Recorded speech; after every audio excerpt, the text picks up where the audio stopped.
अव्वल हमद सना इलाही ते जो मालिक हर दा उसदा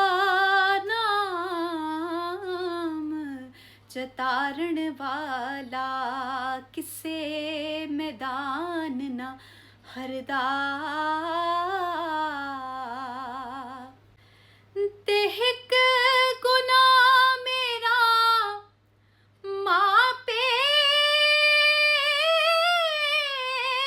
वेखे ते देवे देस निकाला लख गुनाह मेरा अल्लाह वेखे ओ परदे पावण वाला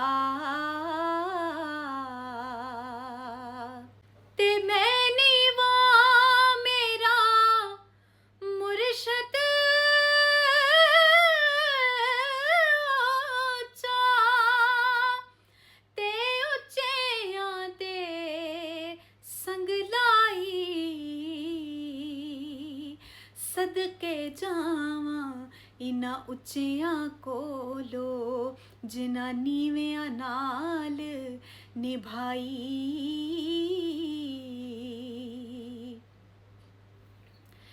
ते सोहणी सूरत आशिक होना ए केड़ी ए वडियाई आशिक बन तू उस सोहणे दा जिस ए शक्ल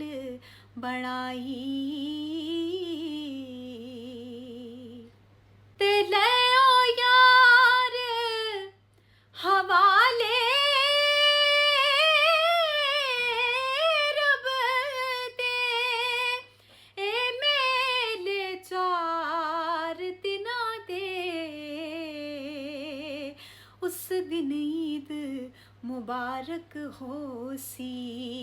जिस दिन फिर मिलांगे।